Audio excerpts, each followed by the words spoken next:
Yeah, let's start with the Monday night games because we had two. No need for two.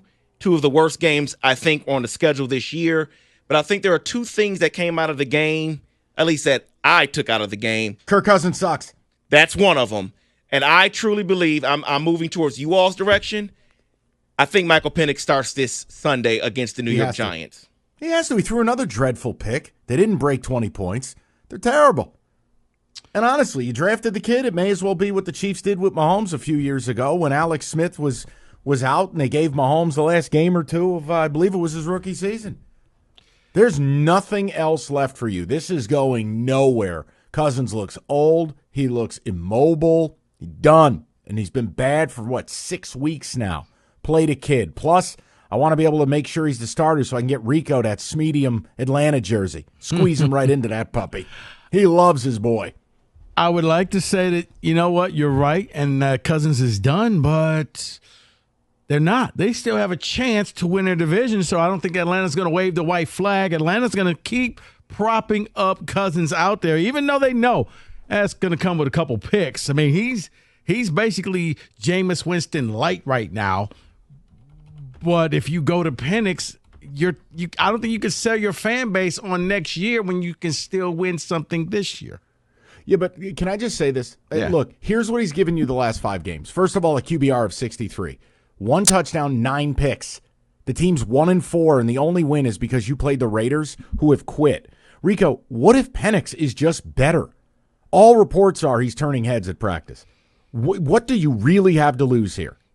I know, but it's for some reason they don't want to put him out there, Mike. And if that's the case, had they lost the game, I think, yes, you go ahead and start him. But it would be hard to sell a fan base. We're just going to go ahead and think about next year when you're looking and saying, well, what if the Bucs stumble and we could win the division and then lose in the playoffs? They just look pathetic. They do, David. Don't get me wrong. That game was the perfect, there is a second game. It ain't like the first game was great, but at least Minnesota was entertaining. Well, here's the other side of it, and the conclusion that I came with in the other game is that Caleb Williams is going to be ruined in Chicago. Correct. They have no one to block for him, and he's just out there just... I'm going to say it again to you.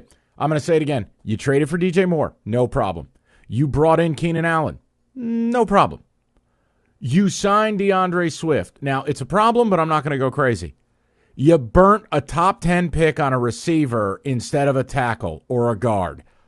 That's the one. Ryan Poles should be jailed. Mm-hmm. You can't take Caleb Williams and not provide offensive line support. It is a number one way to wreck your quarterback. Rico, to me, I wouldn't be above firing Ryan Poles for the way this entire thing went down. No, I'm with you because you're going to give this guy another chance to bring in another coach. And it's like, okay, I don't know what you're doing. And maybe it's because here in Detroit, we see what our general manager is doing and he's doing everything well. But you're right. In Chicago, it's almost like you're thinking, well, we're going to bring in a star and he's going to be great and we're going to put you on Hard Knocks and we're going to get the media behind you. And I kept telling people, like, that team is bad. No, it's not. You're going to see Caleb Williams wasn't good at USC his last year. But somehow he put talent there. But here's your problem. Rico, Eberflus never should have been brought back. Defensive coach. Correct. You need an offensive coach, an offensive regime, and you need an O-line. He did none of those things. I'm with you. Like, whatever talent you brought in, which he has, it is ruined when you allow an Achilles heel on your roster. And that heel is Caleb's running for his life. You can't develop that way. Mike, there's only one thing that can save this Bears team, and it's the offensive coordinator for Detroit Lions. You take him in there, and I think he will see, okay, this is what I have to work with. Let me come up with something. Because I'll give him credit. He did that with Jared Goff when everybody was ready to write off Goff, and he was like, you know what? Let me come up with plays specific for Jared. And he and Jared went into the lab, and this is what we got. I think he'll do the same. But hold on, Mike. I think they're going to go into if they're smart, your first 3 picks, O-line, O-line, O-line. Agree. Rico, nothing you said is wrong. The problem, they have to convince Ben Johnson they're not dysfunctional. Good luck. And can I also say this, and it's not quite there because it was years when it came to David Carr, and he was seeing ghosts back there. But Oh, yeah. you have to deal with that now where Caleb Williams has to take a second. He's in the pocket. He's going to be seeing ghosts for a quick minute before they reset him. David, here's the thing. You got a glimpse in the future. You just got to go down to Carolina and you look at Bryce Young. And Bryce Young looks like a young man who got thrown out there way too soon.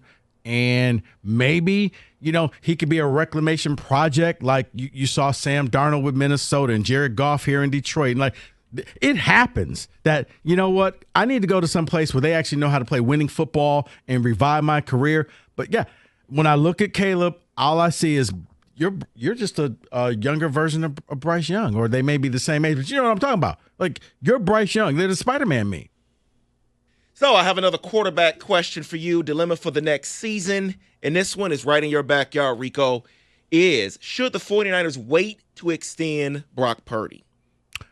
Interesting you said that, David, because at the Lions game, I ran across a 49er reporter for The Athletic, and I asked him that question, and he said, yeah, they're going to go ahead and sign him. And, David, I think you do, and it's for the same reason why I said the Lions should sign Goff. It's not like quarterback prices are ever going to go down. There's not going to be a Black Friday sale. You're not going to get an after Christmas sale, or it's going to get marked down, ever.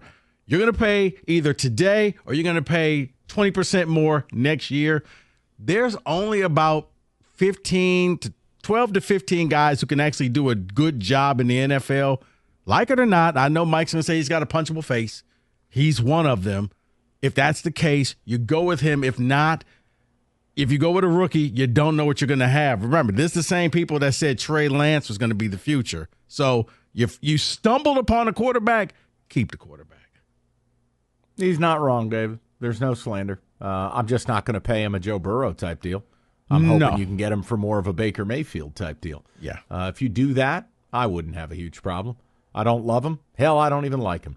But bottom line, he's got a synergy with Shanahan. He's already taken you to a Super Bowl. You know how you got to do it. I think he's kind of Jared Goff-esque.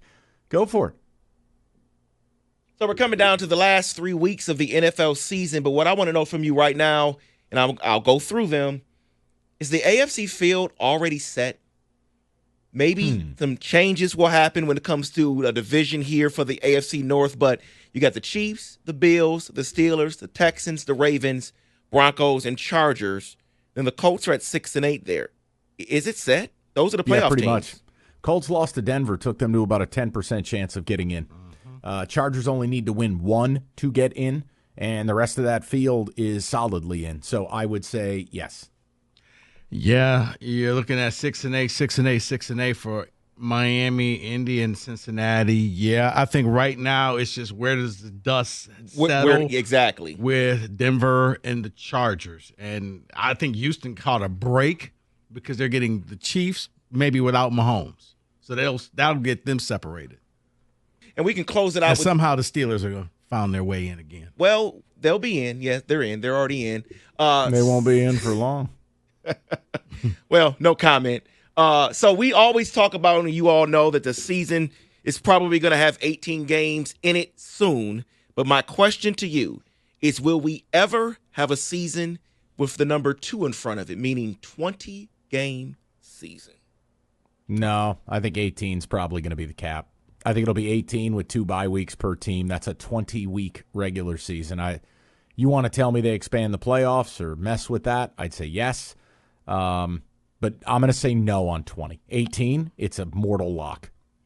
I'm going to say yes. I'm going to say yes on 20 because if one thing the NFL believes, that you need more NFL. 17, you knew they were not going to stop. It's like the Big Ten, Mike. They're going to keep going until they get to 20. And they're just going to slowly do it because they think you need it. And the NFL never goes backwards. It's like quarterback salaries. We don't need 17 games, but we have them. And you know what you need more? 18. Oh, you like 18? Oh, well, we're going to give you 20, and maybe we'll throw in a bunch of Monday night doubleheaders because you guys love that so much too. Monday night and Thursday night doubleheaders. The NFL is tone deaf when it comes to the fans because I do believe that sometimes less is more, but they believe more is more. Get ready for that Snapchat TV deal. Yay. That is Snap your I thought you said Just let it something go. else at that first. is your football today.